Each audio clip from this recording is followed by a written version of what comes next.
Hi everyone, this is a collective tarot reading for the Great American Eclipse, which will be taking place in Aries on Monday, April 8th. I'm hoping to see the eclipse. By that, I mean I hope it won't be raining that day. But anyway, this is a reading aimed at lightworkers, so if you want more peace, love, health, and wealth in the world, you are who I am reading for. I will be doing a 10-card Golden Dawn spread. As always, we have 3 cards to the side that you can choose which 1, 2, or 3 resonate with you the most. It was only fitting that I have the Sun and Moon decks among the choices. And before I get into the reading, there are a couple things I want to say. For those of you who want to jump to the reading, I'll leave my hand in the shot like this while I talk about a couple things I want to cover. So first of all, this deck right here is new to me. It's a new Palladini Tarot. And I got it. This is literally the 6th time I've read with it. It's going to be my workhorse deck for a little while. Oh yeah, this is technically the last tarot reading that I will give before Mercury retrograde. It's already stationed, but I've done everything I needed to do before 6 o'clock, including cutting the deck. So I'm gonna just start turning cards over. Yeah, I think that covers everything. So let us see what we have. In the present energy, we have the 3 of Wands. This is looking like, well, the Threshold card, and it is only fitting. You know, there are many, many circles in occult and stuff like that that call eclipses portals. So the Threshold card being at the center of the whole thing is only fitting. And underlying it, we have the Page of Wands. And what is this? This is the Knight of Swords reversed. One thing that I really like about this deck, I'll just say this now. For those of you who skipped, this deck is new to me. It got here this weekend. Even though I can't recognize the images, they're labeled such that I can very easily read this upside down, you know? But regardless, I think that the Knight of Swords reversed combined with the Page of Rods. I'm reading all of this as different aspects of oneself, and obviously with the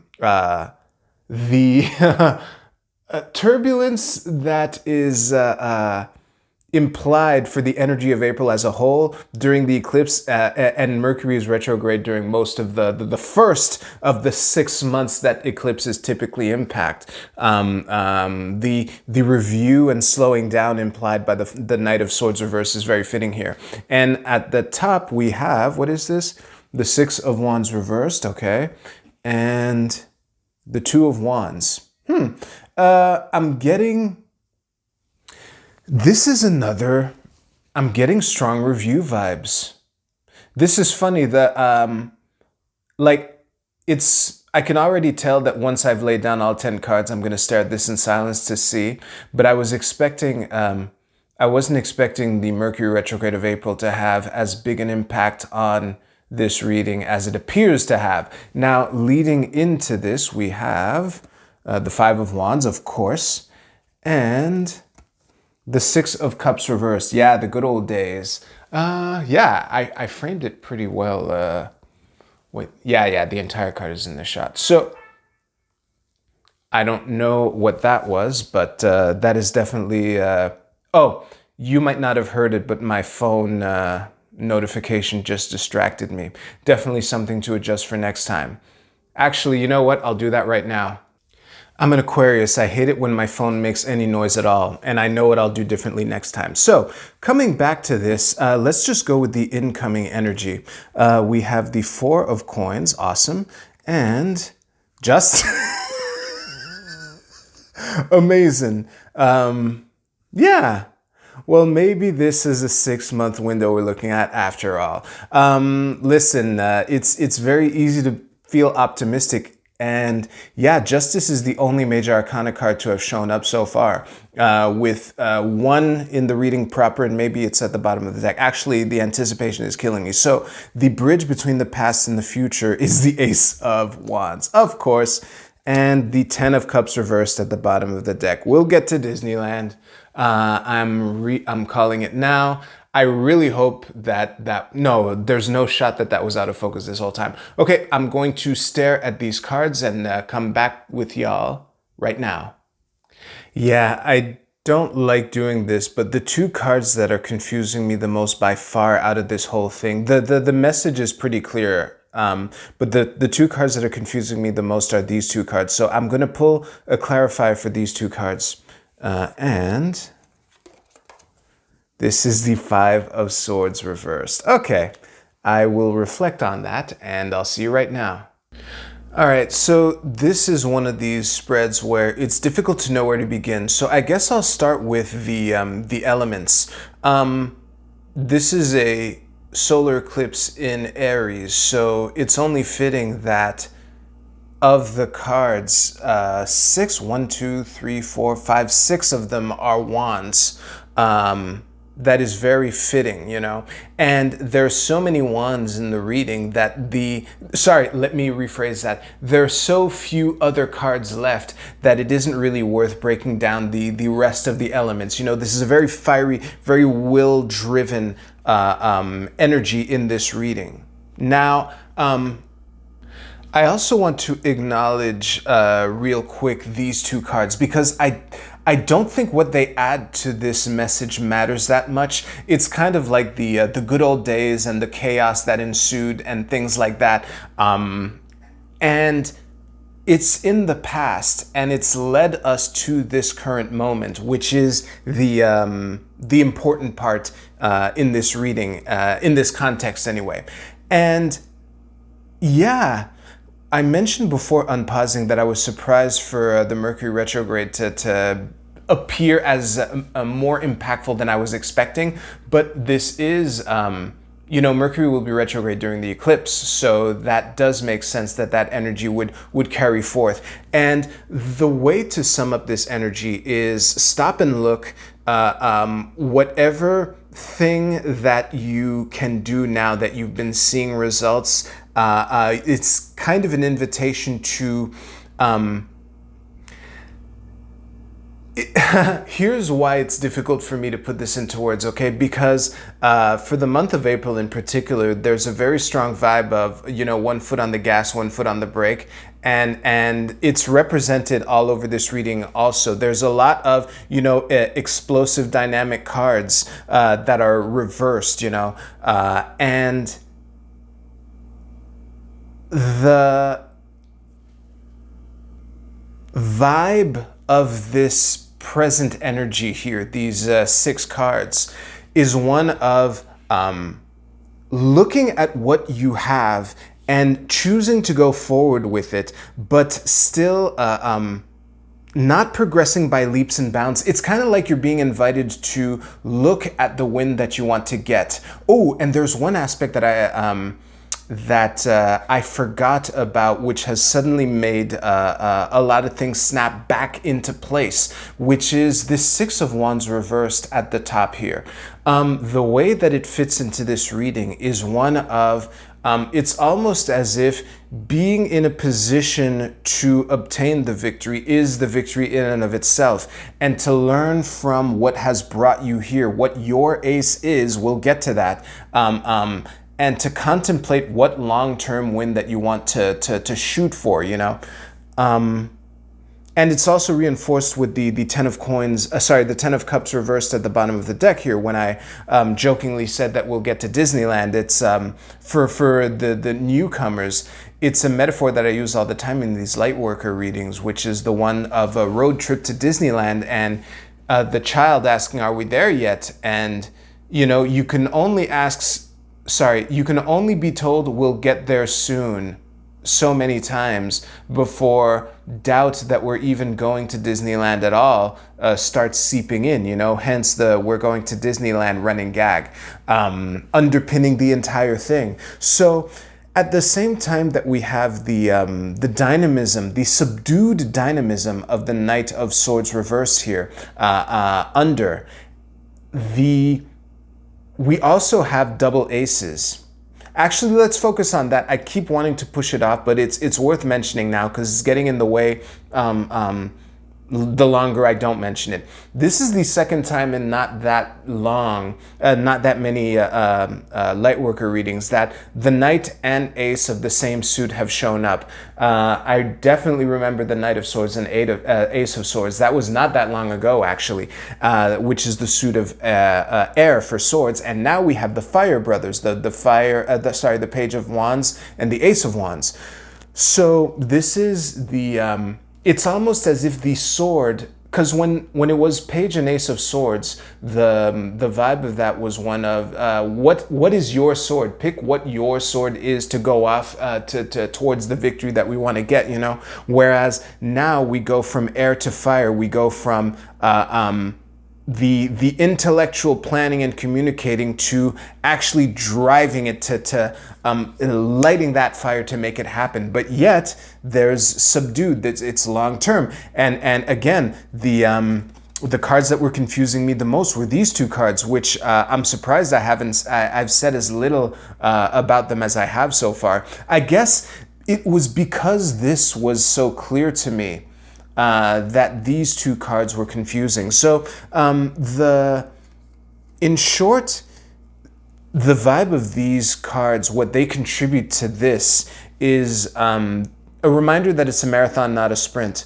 I think that the Five of Swords reversed is an invitation to pick your fights and to, because again, and hence the mixed signals that I was stumbling across trying to convey earlier of the stop and go. We have an ace, we have reverse swords, we have, pick your sword and go for it, or at least, but take your time and make sure you evaluate. And this Five of Swords clarifying these two cards, saying, to pick your fights. Because I was reading these two cards as marathon, not sprint. That I had before I pulled the clarifier. But because I don't think I don't think the Four of Coins is talking about saving money. I think it is talking about preserving your resources in the sense of energy.